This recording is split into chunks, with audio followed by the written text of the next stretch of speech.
नमस्कार सभी को। तो कैसे हैं आप सब? आई होप आप सभी अच्छे होंगे। मैं एकदम ठीक हूँ। Welcome to my channel midnight film story. चलिए हम बिना कोई वक्त ज़ाया करे अपनी कहानी से शुरुआत करते हैं। कहानी अधूरी रास्ता एक श्राप पार्ट 2। शाम का समय है। सूर्यास्त हो चुका है। हल्का अंधेरा छाया हुआ था। एक सुनसान सी सड़क पर एक नकाबपोश व्यक्ति जो कि अपने आप को पूरी तरीके से कवर करके कहीं जा रहा था। वो शख्स वहां पर एक बहुत ही बड़े ब्रिटिश लाइब्रेरी की तरफ बढ़ता है और उसके अंदर जाता है। ब्रिटिश लाइब्रेरी के अंदर जाकर वहां एक सीक्रेट चैम्बर में जाता है, जहां पे जाने के बाद कुछ तो ढूंढने लगता है। हाँ, जैसे ही वो चीज मिलती है उसको एक बुक, जो कि बुक पे लिखा था काला जादू, वो बुक को लेता है और वो शख्स बार बार उसके पन्ने को पलट कर देखने लगता है। पता नहीं उसे क्या ही ऐसा दिखता है कि वो तुरंत अपने फोन को निकाल कर उस सबकी तस्वीर लेने लगता है। लेने के बाद सारी जानकारी मानो वो इकट्ठा कर चुका है और उसके बाद वो उस बुक को रखने के बाद ब्रिटिश लाइब्रेरी, उस चेम्बर से निकलकर ब्रिटिश लाइब्रेरी से निकल रहा होता है। तभी सामने से आते हुए एक ब्लैक ओवरकोट व्यक्ति से वो टकरा जाता है। वो व्यक्ति ब्रिटिश लाइब्रेरी की तरफ बढ़ रहा था। अभी जस्ट गाड़ी से उतर कर वो व्यक्ति एक बिजनेस सूट में ब्लैक ओवरकोट पहने हुए वो आ ही रहा था। तभी ये नकाबपोश व्यक्ति उस व्यक्ति से टकरा जाता है और खुद को जैसे तैसे संभालते हुए वहां से ये शख्स, नकाबपोश शख्स, भाग जाता है। वो ब्लैक ओवरकोट शख्स अगर पीछे मुड़कर तब तक देखता, तब तक सामने से वो जो शख्स था नकाबपोश वाला, वो जा चुका था। अब यहाँ पर जो ओवरकोट वाला व्यक्ति था वो सीधा ब्रिटिश लाइब्रेरी के अंदर एंटर करता है। रिसेप्शनिस्ट से पूछता है कि ये जो नकाबपोश इंसान गया है ये है कौन। लेकिन जो रिसेप्शनिस्ट था वो कोई जवाब नहीं देता। तो जैसे ही वो देखता है तो वो टेबल पे जोर से हाथ मारता है, उसका ध्यान अपनी तरफ खींचने के लिए। और वैसा होता भी है। जो रिसेप्शनिस्ट होता है एक्चुअली वो फोन में अपना कान में ईयरफोन लगाकर फोन देख रहा था। तो हाथ मारते ही वो जैसे ही रिसेप्शनिस्ट देखता है तो वो तुरंत बोलता है, अंशुमन सर आप? अंशुमन सहाय, रिमझिम के पिताजी और लाइब्रेरी के रिन्यूअल प्रोजेक्ट के ट्रस्टी। इस लाइब्रेरी की हर तरह की बुक मिल जाती है। यहाँ पर ब्लैक मैजिक से लेकर नॉर्मल बुक तक। दूसरी ओर यहाँ पे अदिति की आंखों से नींद कोसों दूर थी। अदिति की आंखों में अब नींद आ ही नहीं रही। तभी उसके फोन में रिंग होता है। जैसे ही वो देखती है तो वो तुरंत ही वो कॉल रिसीव करती है। आधी रात का वक्त था। वो कॉल रिसीव करती है। तभी सामने से एक भारी सी आवाज, काम हुआ? यहाँ अदिति सिर्फ हाँ में जवाब देती है। ये सुनने के बाद सामने वाला शख्स कॉल डिस्कनेक्ट कर देता है। सुबह के 7 बज रहे थे और यहाँ अदिति के फोन में पूर्वी का कॉल आता है। पूर्वी जब अदिति कॉल देती है पूर्वी का तो वो रिसीव करती है। तभी पूर्वी कहती है, क्या तू तैयार हो गई? हमें जाना है, हमें एयरपोर्ट जाना है, मैं तुझे रिसीव करने आ जाऊं? तभी अदिति हाँ बोलती है और बोलती है कि रिमझिम और समीर। तभी पूर्वी कहती है वो लोग रिमझिम के साथ आ जाएंगे, समीर और रिमझिम के कार में आ जाएंगे। तभी अदिति कहती है क्यों, क्या हुआ, वो हमारे साथ नहीं आ रहे? तो अदिति बोलती है कि सारी चीजें क्या सवाल कॉल पे ही पूछ लेगी, आने तो दे। और इतना बोलकर वो कॉल डिस्कनेक्ट हो जाता है। यहाँ पर अदिति अपना तैयार करती है। पूर्वी जो कि तैयार होकर अब वो वहां से अपनी निकल चुकी थी अदिति के हॉस्टल के लिए। अदिति के लिए हॉस्टल के लिए निकलती है और कहीं थोड़ी देर बाद अदिति के हॉस्टल पे पहुंच भी जाती है। अदिति के हॉस्टल पे पहुंचने के बाद यहाँ पे अदिति भी अपने सारे सामान के साथ तैयार थी। वो जो ड्राइवर था वो सारे सामान को डिक्की में रखता है और अदिति के लिए गेट ओपन करता है। अदिति गेट जैसे ही ड्राइवर गेट ओपन करता है तो अदिति कार में जाके बैठती है। जैसे ही कार में जाके बैठती है, सीधा सवाल अदिति पूर्वी से करती है, रिमझिम और समीर नहीं आए? तभी पूर्वी बताती है कि कल रिमझिम बोली थी कि उसको कुछ सामान लेना है, सो इसीलिए उसने मुझे बोला था कि वो और समीर उसके कार से आ जाएंगे, सीधा हमें एयरपोर्ट में मिलेंगे।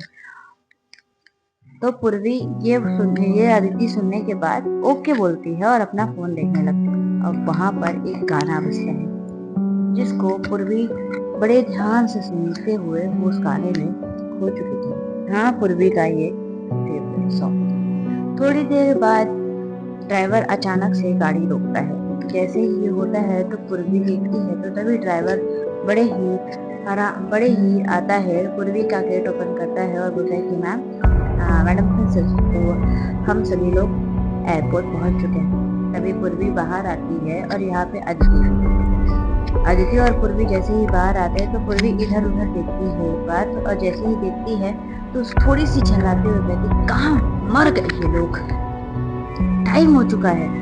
तभी अदिति कहती है कि शांत हो जा, हम लोग अंदर चलते हैं, तब तक वो लोग आ जाएंगे। और वैसे ही होता है। ये लोग अंदर की तरफ जा ही रहे थे, तभी पीछे से आवाज आती है, अरे रुको रुको, अरे रुको। तभी पीछे ये लोग मुड़ के देखते हैं तो वहां पे रिमझिम और समीर जो कि अपने लगेज के साथ थोड़ा सा भागते हुए आ रहे थे। नजदीक आने के बाद समीर कहता है, क्या हमारे बिना जाने का प्लान बनाया था क्या तुम लोगों ने? तभी पूर्वी कुछ बोलेगी आगे, तभी अब रिमझिम बोलेगी, ऐसे कैसे चले जाते हमारे बिना? तभी पूर्वी फिर बोलती है, इतना लेट कैसे हुआ? तो रिमझिम बोलती है, मेरी गलती नहीं है, इस समीर की गलती है। तो समीर एक बार पूर्वी की तरफ देखता है, एक बार अदिति की तरफ देखता है और सबको देखते हुए बोलता है, excuse me ladies, first of all एक हैंडसम लड़का 3 लड़कियों के साथ जा रहा है, तो थोड़ा सा तो तैयार होने में वक्त लगेगा ना यार।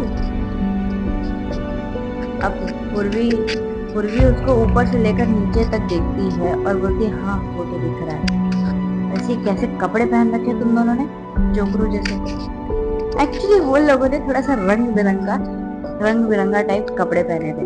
समीर ने तो स्पेशली थोड़ा सा रंग बिरंगा टाइप पहना था और रिमझिम ने भी। और वैसा ही होता है ये लोग। फिर उसके बाद अब अदिति थोड़ी सी सीरियस होते हुए बोलती है कि हम लोग अंदर चले।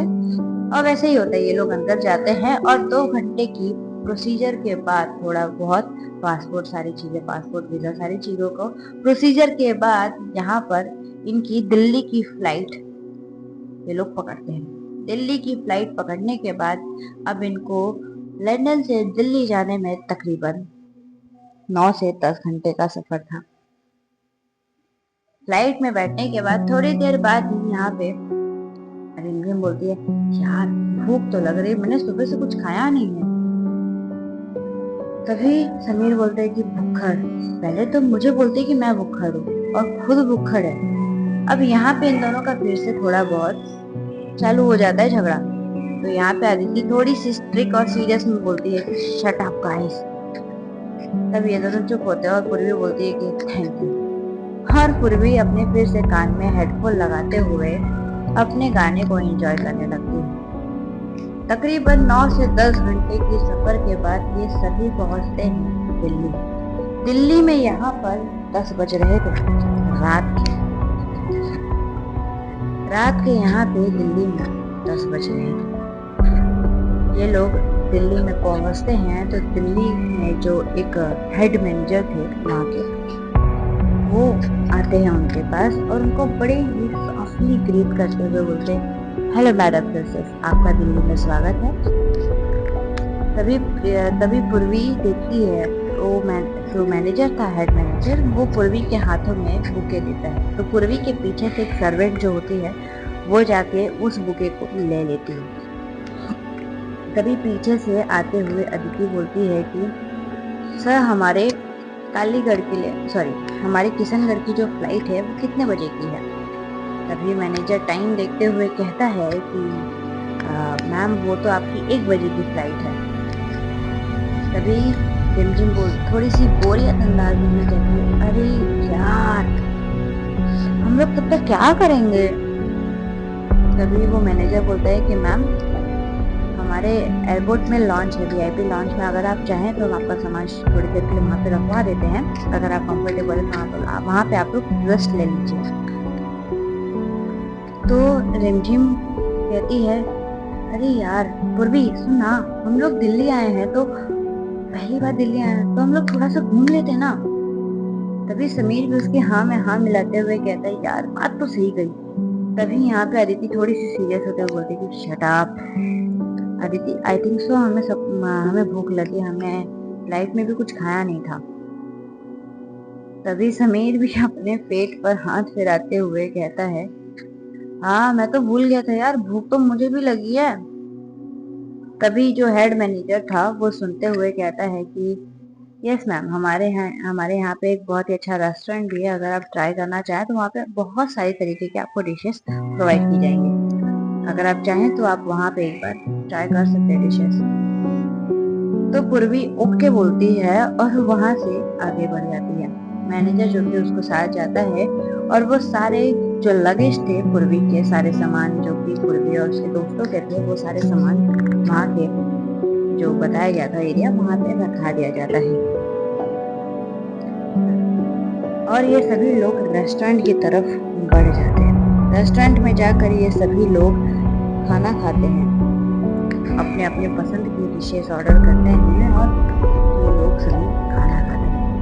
वहाँ पे खाना खाने के बाद तभी पूर्वी कहती है सबकी तरफ देखते हुए कि गाइस आई थिंक सो कि हम सभी का खाना खाते हो चुका है, तो हम सभी को थोड़ा सा लॉन्च में जाके फ्रेश अप हो जाना चाहिए, क्योंकि अभी थोड़ी देर में हमारी फ्लाइट भी है किशनगढ़ के लिए। सो तभी यहाँ पे अदिति बोलती है कि हाँ I think so you are right.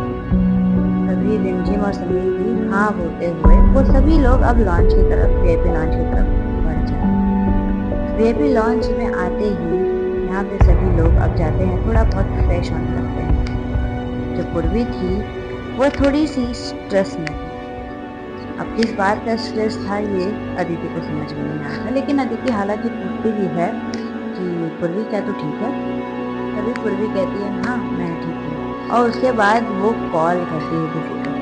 Call करने के बाद कहती है, तभी पूर्वी कहती है, भाई साहब हम सभी लोग दिल्ली पहुंच चुके हैं और हम सभी लोग दिल्ली पहुंच चुके हैं। 6 से 7 घंटे में हम लोग शायद कालीगढ़ पहुंच जाएंगे। यहाँ की फ्लाइट से 1 बजे की फ्लाइट है।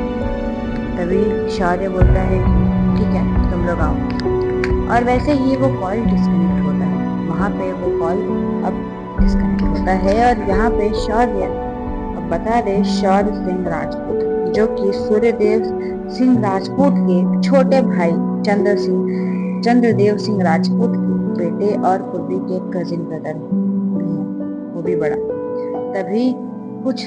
तभी शौर्य थोड़ा सा परेशान हो जाता है। शौर्य परेशान होते हो तभी थोड़ा सा शौर्य टेंशन में आ जाता है, और क्योंकि वो एयरपोर्ट नहीं जा सकता था उन लोगों को रिसीव करने के लिए, और हालांकि जो उसकी बहन थी पूर्वी वो पहली बार कालीगढ़ आ रही थी, तो वो चाहता था कि वो जाके रिसीव करे, लेकिन वो रिसीव नहीं कर सकता था और घर के किसी सर्वेंट को भेजना वो सही समझ नहीं रहा था। तो वो उसे कुछ याद आता है और वो किसी को कॉल करता है। सामने से कॉल पिक होने के बाद शौर्य कहता है, हेलो मैं शौर्य बोल रहा हूँ, मेरी बहन और उसके कुछ दोस्त लंदन से आ रहे हैं, 6 से 7 घंटे में किशनगढ़ पहुंच जाएंगे, कालीगढ़ पहुंच जाएंगे, सॉरी 6 से 7 घंटे में कालीगढ़ पहुंच जाएंगे, उन्हें रिसीव कर लेना। तभी सामने से पूछा जाता है कि नाम क्या है, तो शौर्य बताता है पूर्वी।